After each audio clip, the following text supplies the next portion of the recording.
You're such an asshole! Hey everybody, Late Night Asshole Consulting. I'll have to talk a little bit quieter because everybody's asleep. But a young man writes, "Hey asshole, I've been watching for a year or so, and you've helped me out a lot. I appreciate what you do. I have a predicament when it comes to choosing a college. I'm 17 at the moment, and I was hoping to get into either Wharton Business School or attend Harvard. I was rejected from both. It was humbling for me as the fourth in my class, a GPA of 4.5, an SAT of 1400, IQ of 130. Well, yeah, but you a white guy? There you go. So, I had always counted on going to a top school, but now I'm stuck with two colleges that I've been accepted to: Baylor University in Texas and the University of New Mexico in Albuquerque, where I live. The cost and the job opportunities afterwards are the main issues. To attend Baylor, after accounting scholarships and all that, it would cost me around $100,000 to attend. My dad wants me to go there and do the ROTC officer program to pay for it. I'm not sure I'm willing to give up 10 years in total for a bachelor's in the business field.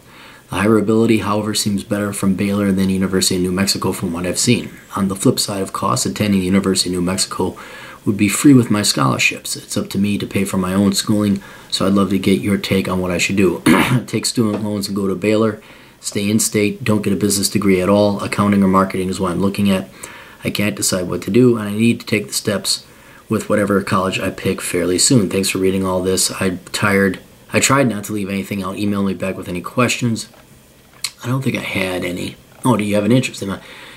I just paid for it. I want to answer your questions here. I do have a moderate interest in the military. Another option I have is to do the National Guard's program to help me pay for it, but which wouldn't cover more than about $15,000 a year for $60,000 in total. So the options for the military would be having the National Guard as a halfway option, leaving me with $40,000 in debt, or going the whole hog with the school's ROTC and having them pay for it all. Thanks for your time, and let me know what you think. Anthony. All right. You know my opinion on the military. I think you should do it. I think you're not going to have any other great opportunities out there. Even if you went to Harvard or Wharton, which is a completely different ball game. There you would not be hired because of your intelligence or your skill. You'd be hired because of networking and connections. Wharton, maybe you would actually be hired for skill.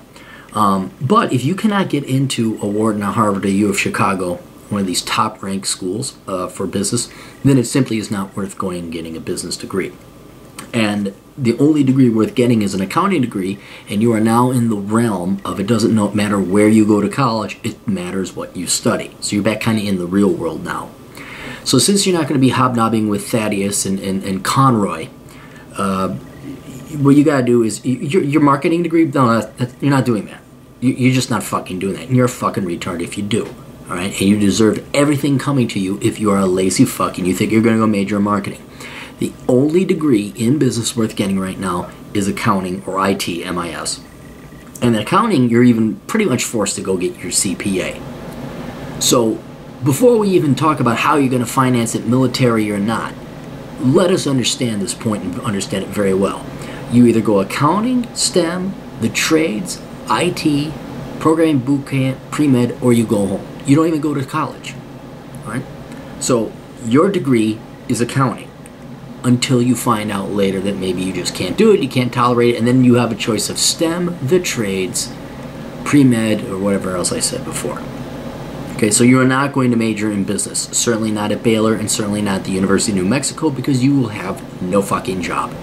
You will work a shitty-ass job. You will not be employable. No one will touch you. All right? So fuck Baylor, because Baylor is not Harvard. Let's just admit it. So you will be going to the University of New Mexico for accounting. Whether you want to join the military or not, that's really up to you. But I would say join. I would certainly consider the National Guard if you're kind of about the military. You don't want to be fully committed. I understand that too. That might be a way to get your toe wet, get a little bit of subsidy, and help subsidize the cost. But I honestly, maybe do a year in the National Guard. Go, just try that. Do your year in the National Guard, take the benefits, and look, so what? You got to pay a little bit for college. What was it? What does you get? 15? Okay, so National Guard program to help pay for it, which wouldn't cover more than $15,000 a year or $60K total. What fucking school are you going to that's more than $15,000 a year? I mean, your in-state tuition, that $15,000 should knock out the lion's share at New Mexico. So you could have pretty much all of your school paid for a little bit of a commitment to the National Guard.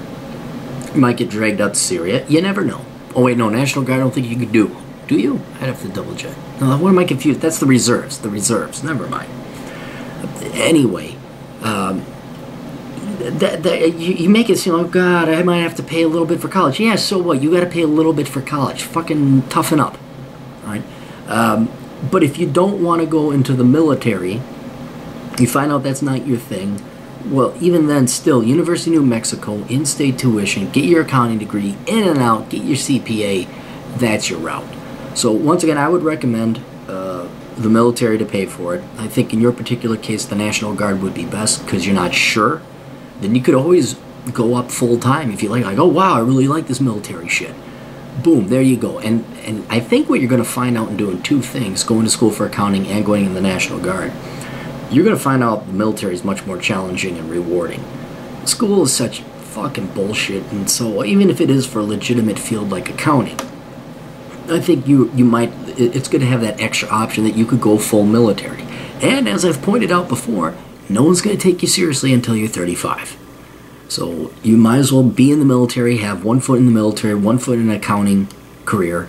That way if you get any lip from some fucking baby boomer fuck giving you shit in accounting about some bullshit, you say, fuck you, I'm going to the military. You can live on base, whatever it is. You got free healthcare, you got so much advantage with the National Guard and the military option. That's almost the compelling choice, I would say. So anyway, that's what I think. No, don't go to Baylor. Go to University of New Mexico. You're not. I know you think, well, Baylor's a higher ranked school. No, it's not. Yeah, it is. But it doesn't matter. It needs to be Ivy League or it doesn't matter. So go to school nearby, live at home, do whatever you do, gotta save some money. Just get your degree in accounting, get a CPA. When people say CPA, they don't give a fuck where you went to undergrad. Anyway, hope that helps out. Best of luck to you. Toodles.